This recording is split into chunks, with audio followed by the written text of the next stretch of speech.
especially sending lots of sakash to that region, lots and lots and lots of sakash. Um, Baba is, I'm sure, taking care of all of his children very well. And I will try to speak slowly, and if I do speak fast, say something. And I can't see very well, so someone has to say something. I would Don't tell. send me a text. Don't send me a text because I won't be able to see. So, yes, where are we? Um, what is coming between me and Baba?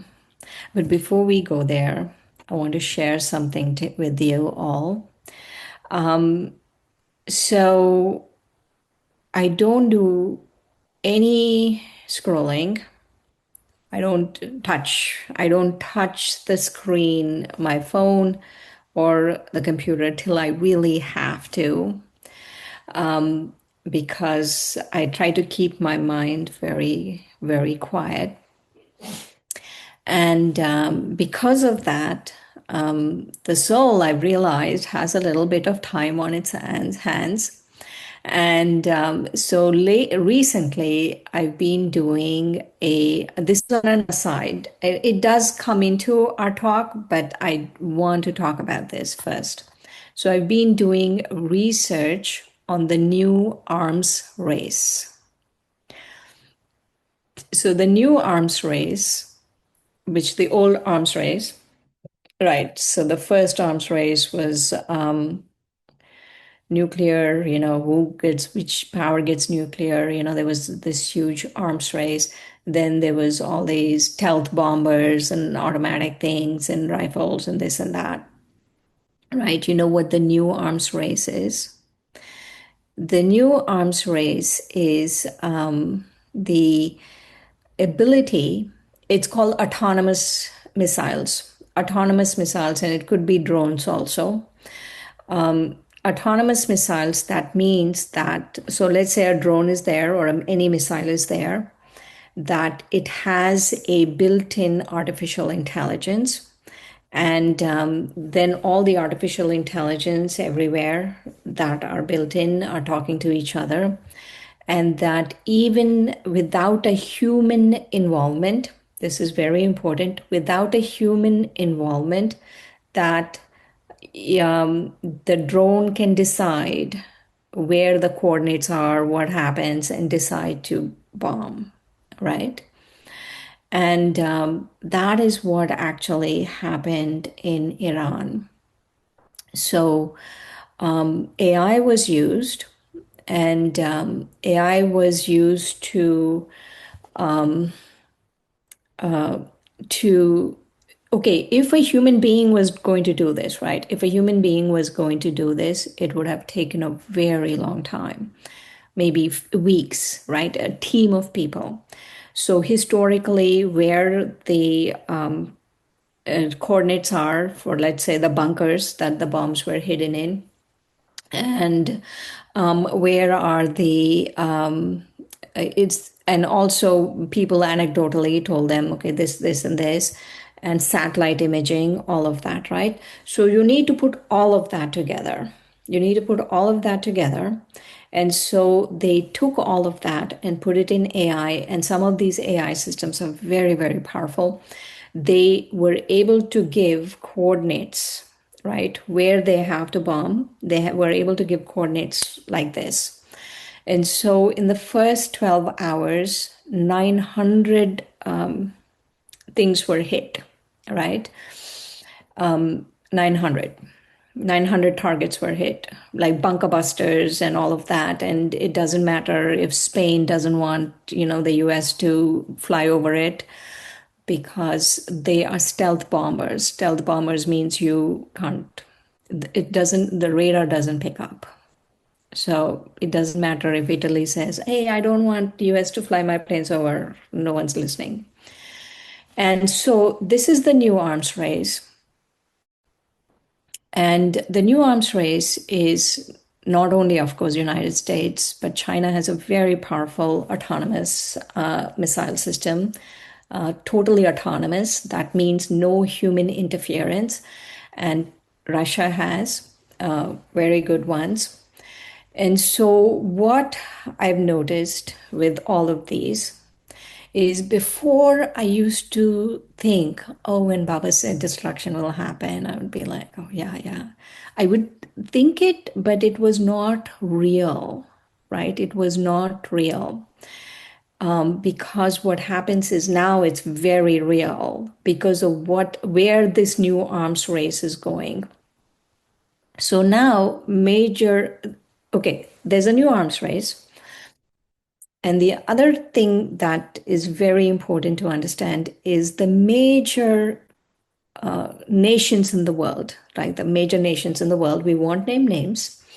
The major nations in the world are run by completely people who have no connection with the common person. They have no conscience. They like really, I mean, they will do anything to their population because of their own greed and all of that. And so Baba has been saying that this is that same, he's been saying, so I've been in Gyan 32 years. And for 32 years, I've been hearing it's the time of the Mahabharata, time of the Mahabharata. And I'm thinking, what are you saying? Why is it the time of the Mahabharata, right? Now I understand why Baba is saying it's the time of the Mahabharata. So there are three things I feel that are very important to understand about the time of the Mahabharata. And that is time of the Mahabharata means in the Mahabharata, right? At the very end. The Kuru clan is the Pandavas and the Kauravas. They belong to the Kuru clan, and it was called the Kuru kingdom. And so the Kuru kingdom and the Kuru clan were surrounded by different kingdoms, right? Big kingdoms. And all of the surrounded by big kingdoms were all being run by Maha Asuras, like these great demons, right? It's not like they physically looked like monsters, but they didn't have any conscience. It was always about what can I get. Because most of time in India, if you look back when the kings were there, the kings would always look after the people. The welfare of the people was more important than anything else. Here, what they can get, the major countries are run by what they can get, what can happen, their greed, their ego, their whatever, right? And forget about the rest. And so that was one, right? That was one thing. It was the sign that it's end time. And the other sign that we know in the Mahabharata itself, the end time, is the night before, right? The night before the war, the night before the war happens.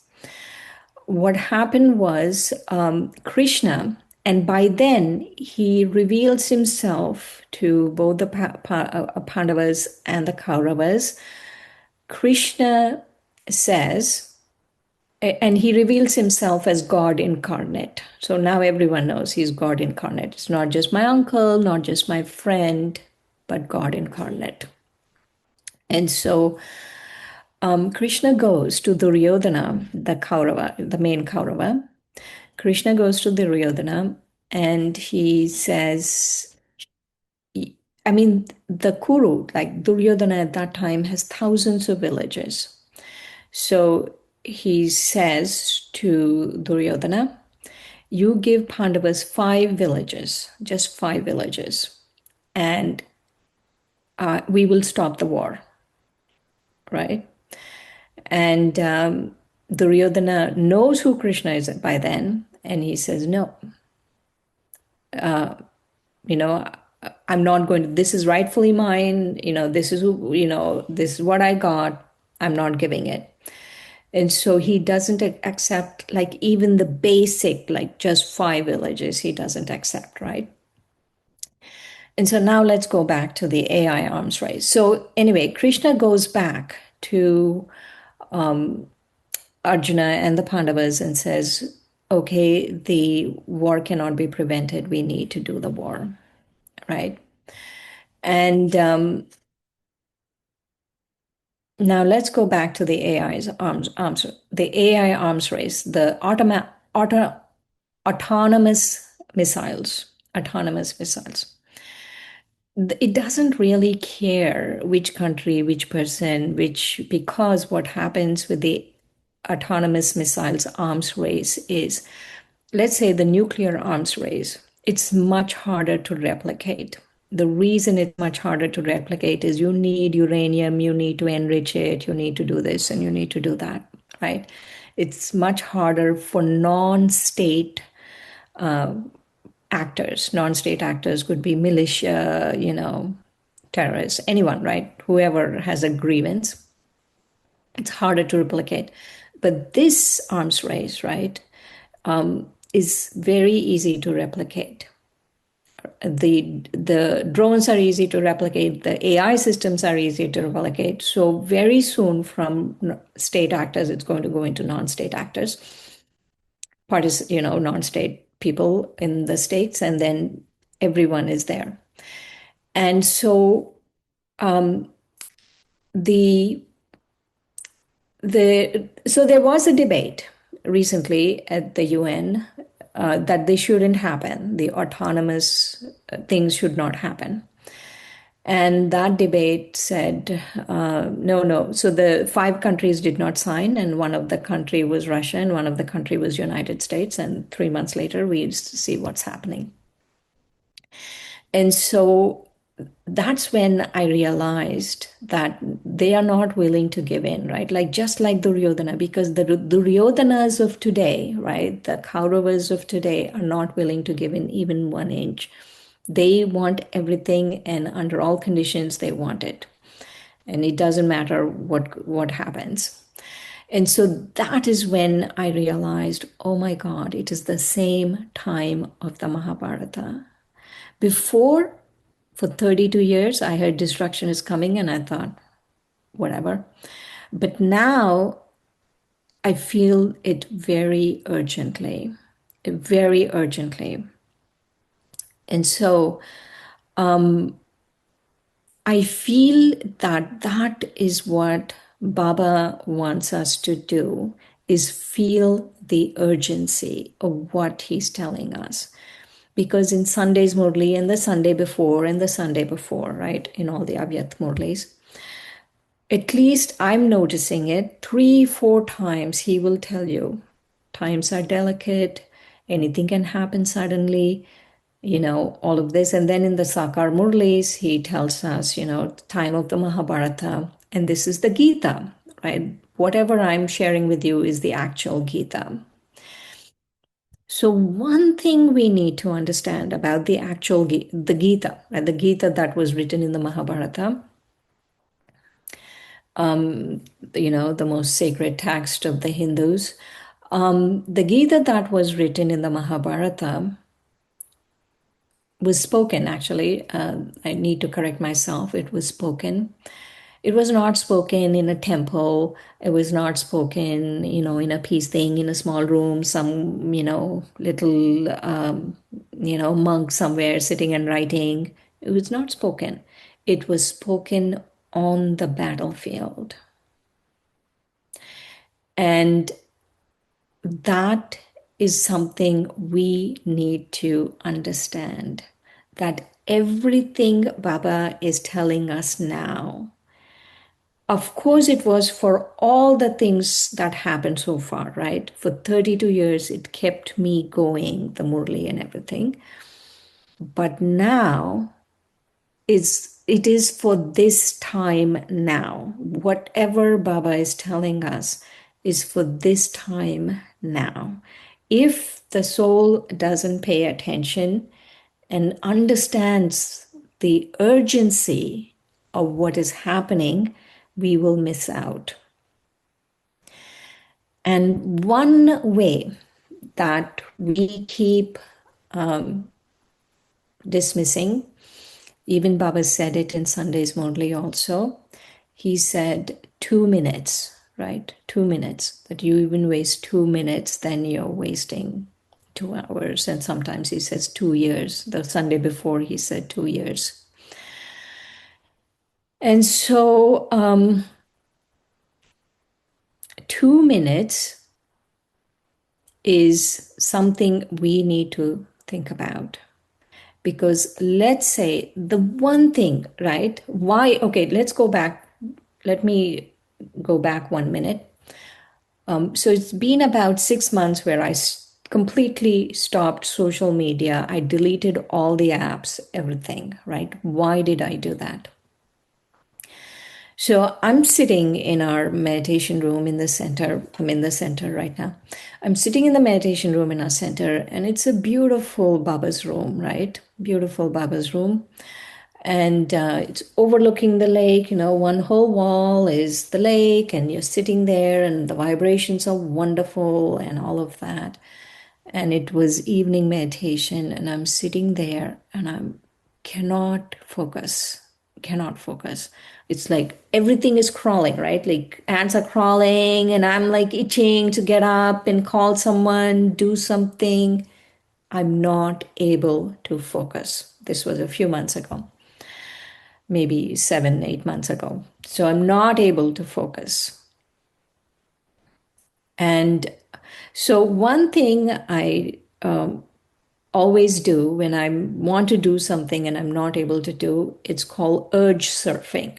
Urge surfing means you have the urge to get up and do something else. You don't get up and do something else.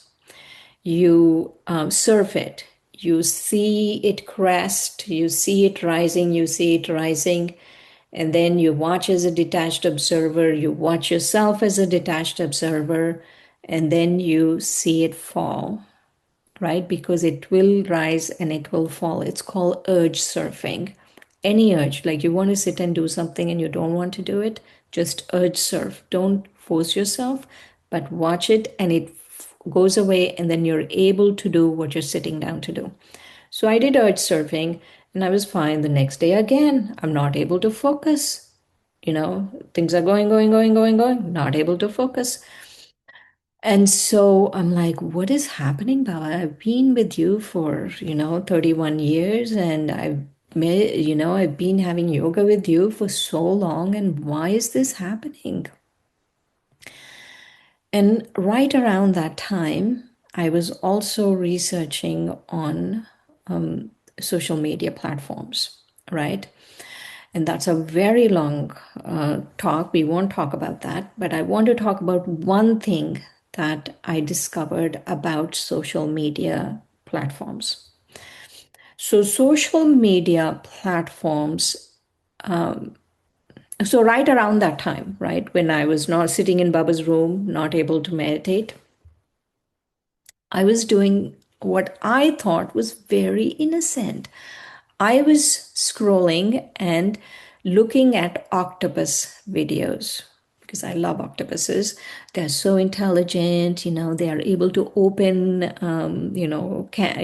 jars and go in little holes. And I was like so fascinated. I was thinking, oh my God, these are more intelligent than human beings and stuff like that. So that's what I was doing. I thought it was innocent, just a little bit of, downtime and, relaxing. I'm doing, octopus videos. And then I realized actually what was happening. So, social media, what it does is it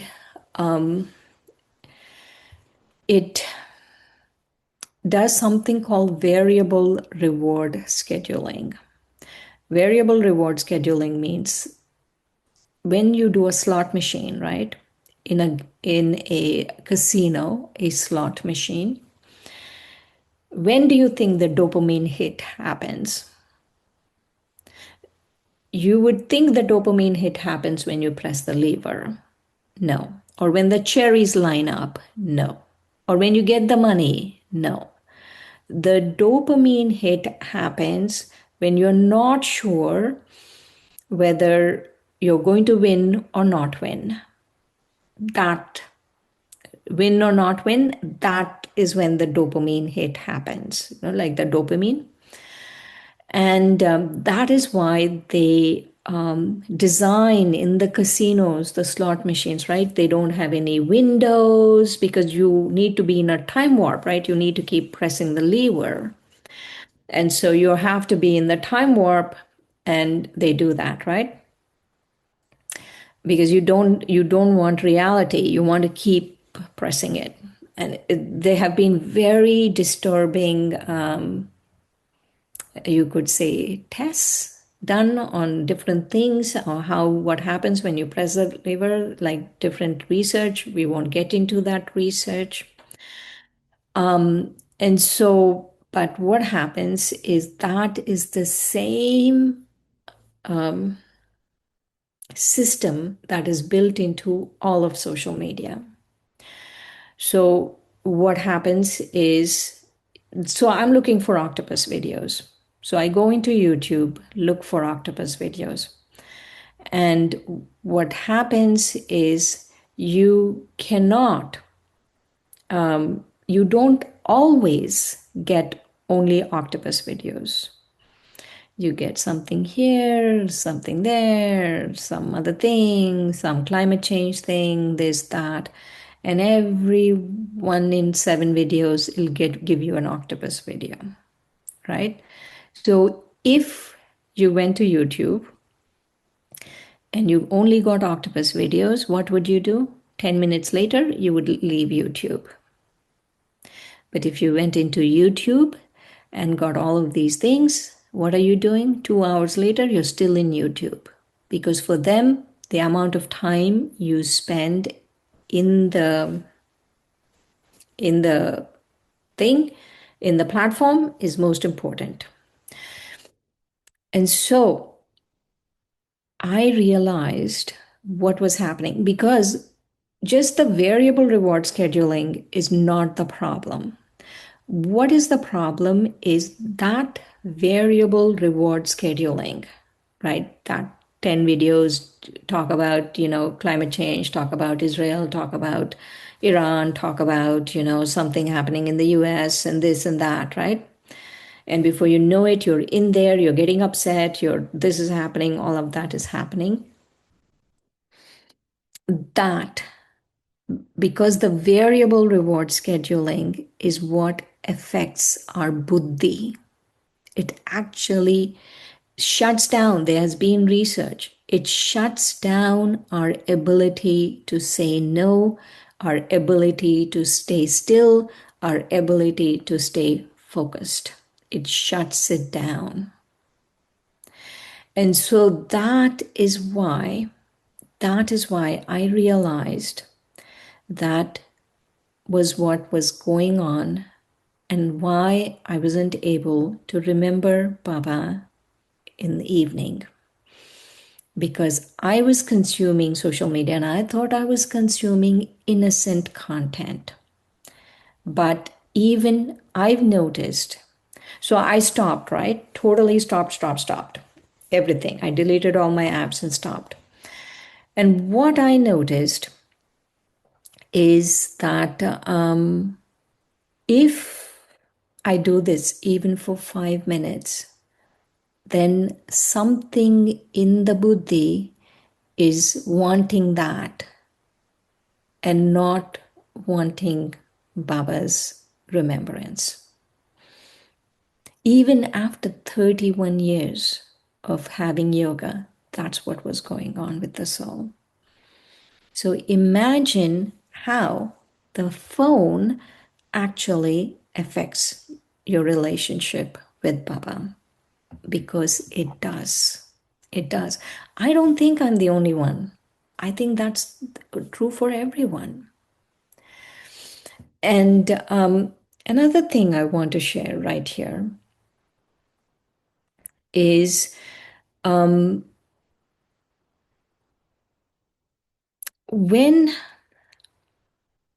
okay, so let me share this story. So there is a story in Hindu mythology called Samudra Manthan. Samudra Manthan, Samudra means ocean and Manthan means churning. So you're churning the ocean. And so at that point, the devils and the gods realize that at the depth of the ocean, there is Amrit, nectar, right? And they want that nectar.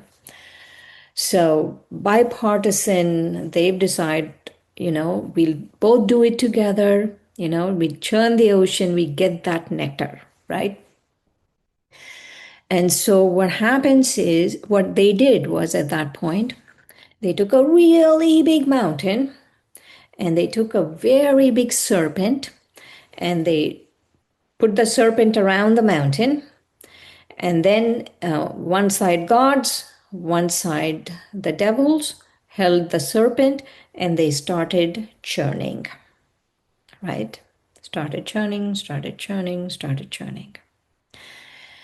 And when they started churning, the first thing that comes up in Samudra Manthan, in the story, the first thing that comes up is the deadliest poison, and it's called hala hala, deadliest poison.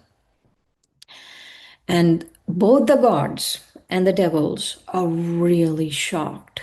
Like, what do we do with this hala hala? Because it can destroy the whole of creation. So that is when Shankar steps in and he drinks the poison and he holds it here, right here. And that is why actually even now, and his throat turns blue. And that is why even now, sometimes Shankar is referred to as Nilakant, means the blue-throated one, because he kept the poison here. And so what happens is when we are sitting with Baba, um, when we are sitting with Baba, we many times poison comes up first, right? Our own shadow, our own nonsense, our own this, our own that, whatever, right? It just comes up. Okay, so let me go back to the Sabundra Manthan story. So after Shankar takes it and holds it here, then again they start churning. The gods on one side, the devils on one side, they start churning. And now jewels emerge, many good things emerge, and then the nectar emerges at the end, right? And so the same thing happens with us when we sit with Baba. And it doesn't matter how old you're in Gyan, what happens, it's the same thing happens. Because any moment, anywhere, your old sanskaras can come up. And especially if you're even scrolling for 5 minutes, right? It's much worse. And so we need to sit through it. We need to urge serve. Urge serve means the urge is coming. I don't want to sit. I don't want to do this. I don't want to do that. You just serve the urge and you wait, because when the poison comes up, you just give it to Baba. Whatever nonsense is coming up, that is not you. We have to watch whatever nonsense is coming up in the mind. That's not me. I don't believe. This is another very important thing we need to understand is sometimes we believe everything the mind puts out. And that is a dangerous place to be because the mind puts out a lot of nonsense. And we don't need to believe everything the mind puts out because it's very deceiving. It's very self-deceptive, right? 2 Sundays ago, Baba said this in a Murli. And no, it was actually a Sakar Murli. Baba said this. He said, if you don't follow Srimad, you are deceiving yourself. And so that is so important because when we listen to the mind, what are we doing? you're following Manmat.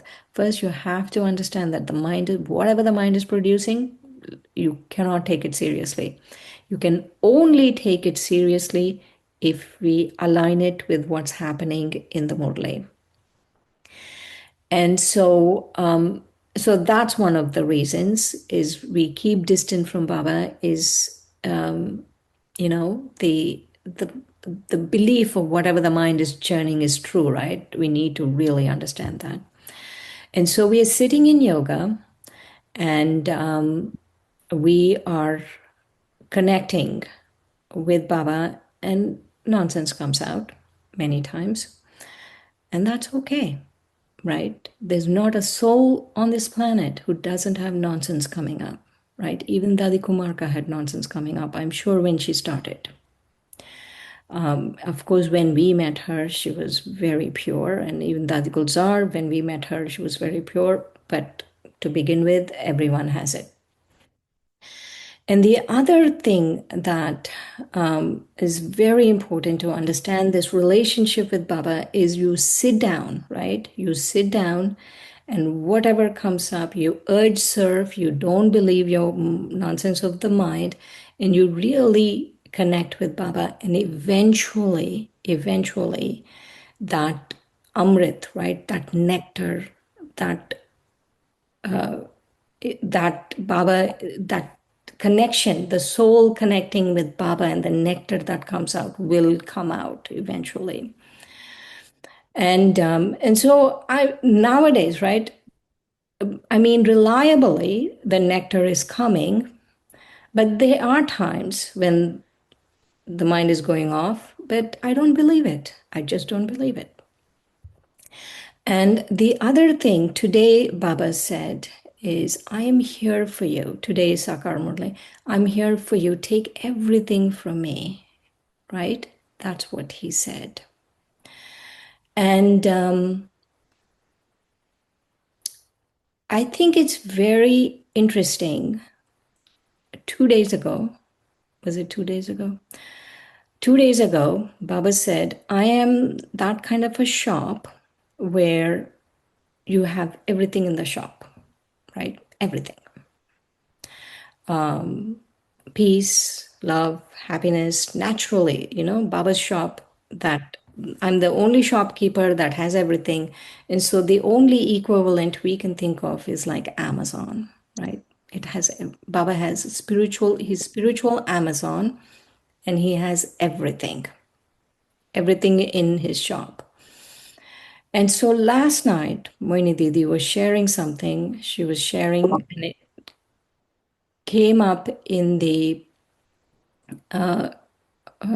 Avyak signal, was Moini Didi was sharing, if you want to be close to Baba, you have to be very sweet, right?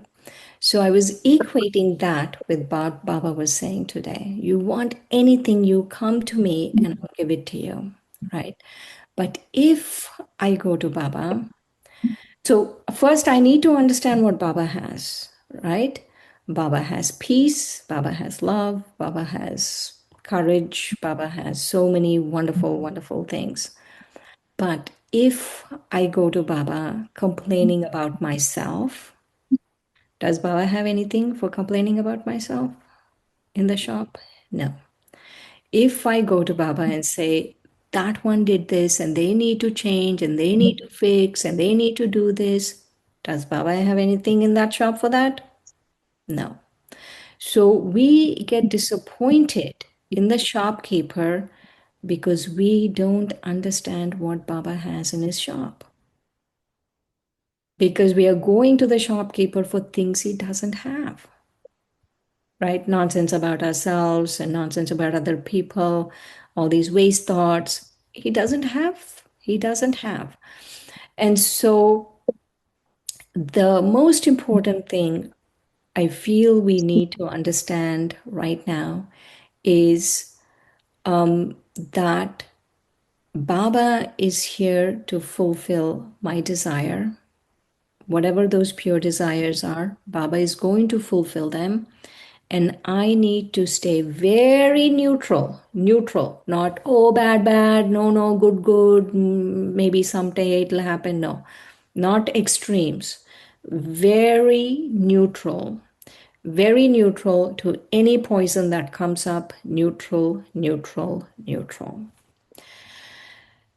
The other thing I feel that is quite fascinating in this time is that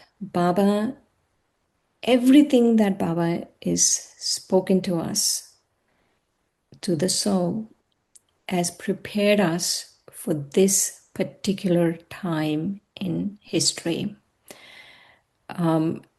Everything that Baba has, that this is the whatever happened was the preparation. Right now is what is the real, the real rehearsals, and this is the real thing, right? So the Gita, Baba's Gita, is spoken for this time because it is that same time where it's too late for peace because the old structure is very old. It needs to go because the Duryodanas of today don't want to, they don't care about anyone else. They don't care about consequences. I don't think they've ever had a consequence in their life.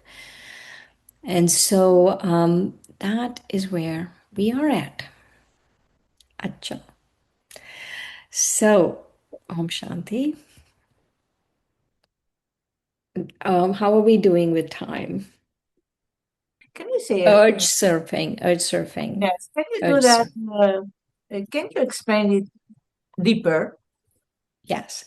So, urge surfing is okay, so let's say I want to do something important, right?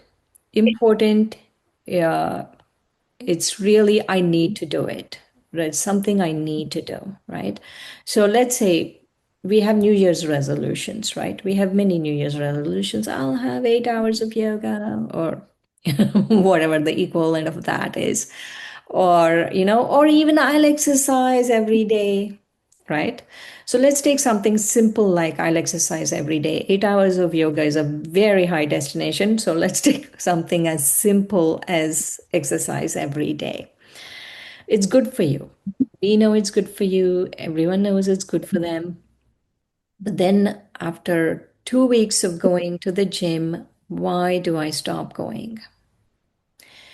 Because I the the soul just doesn't want to do it, right?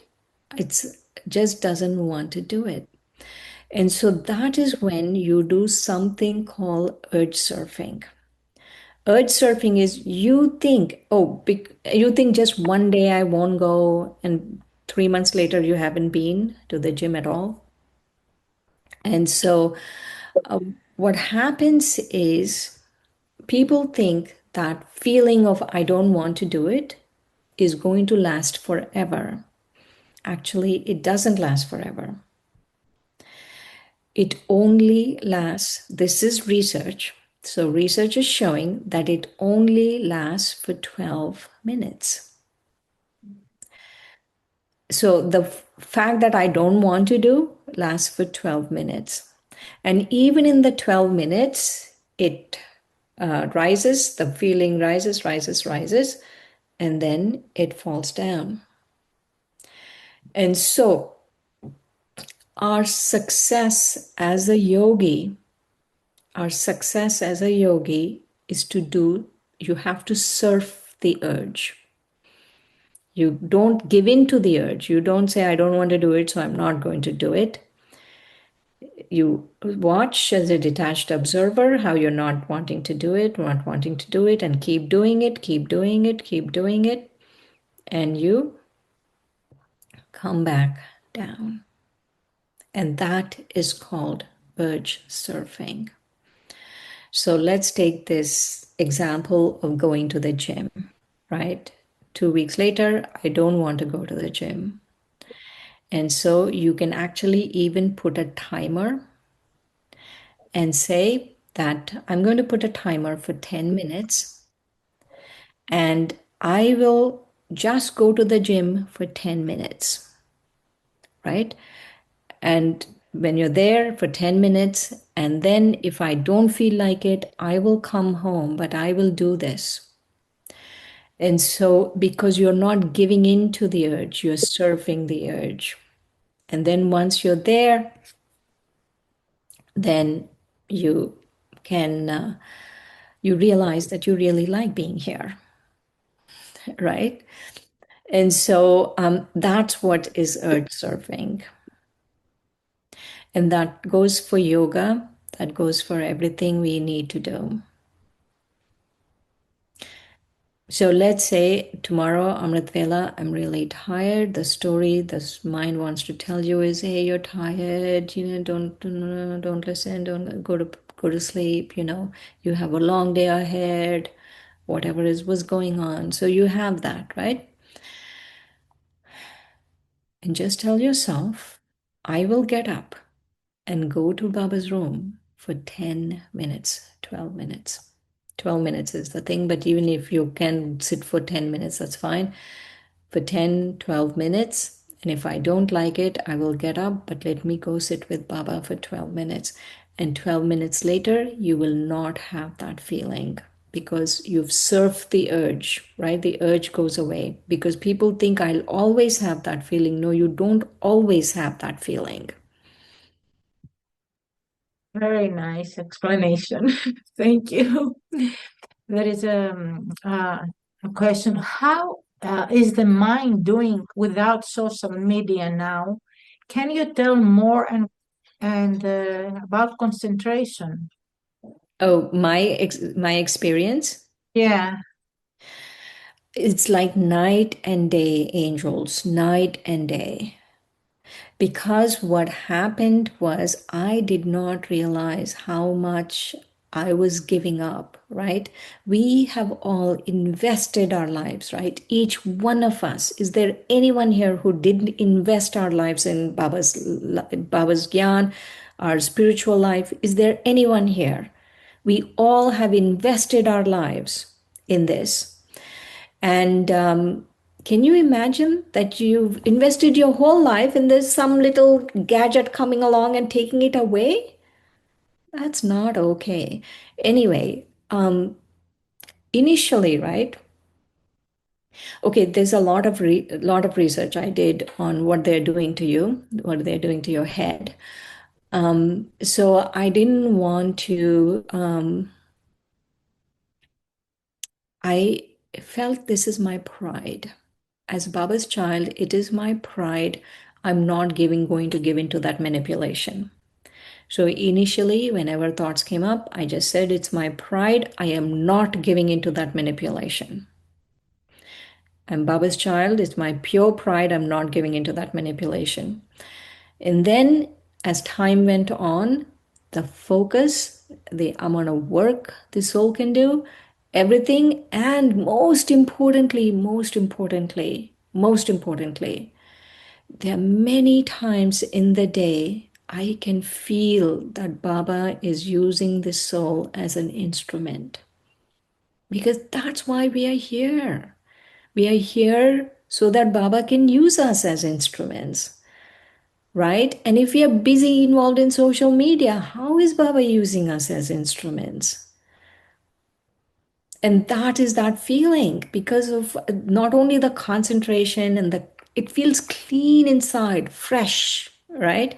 Now it's been months, so I don't initially that's how it felt, but now it's more normal the way I'm feeling.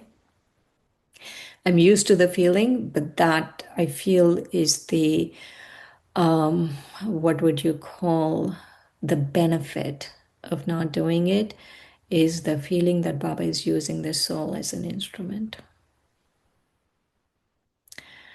I want to tell you something else also. So, in China, during the colonial time, so in the turn of the 20th century, British, what they did was British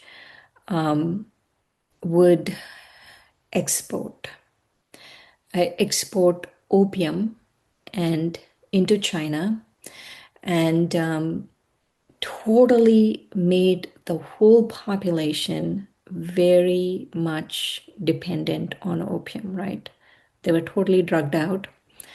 And what they did after they drugged out the population, like that's all they could care about. Where is the next thing coming from?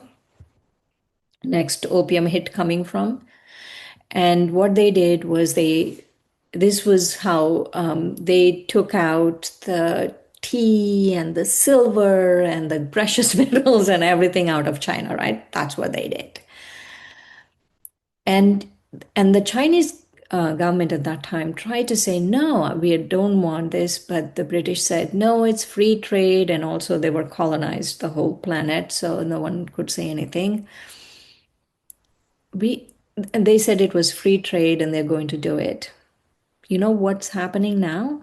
The opium? The opium is social media. And because of that opium, you know what they say? They don't say, oh, you're addicted to social media or your buddhi is getting totally whacked out. They say it's engagement. We are trying to increase engagement. Well, what is increasing in us is our inability to keep with Baba, to have that one kingdom that Baba said inside instead of the dual kingdom, the Maya kingdom, but the self sovereign kingdom. And it's our pure pride. We need to understand what's it doing to us and really look at it very deeply. Acha.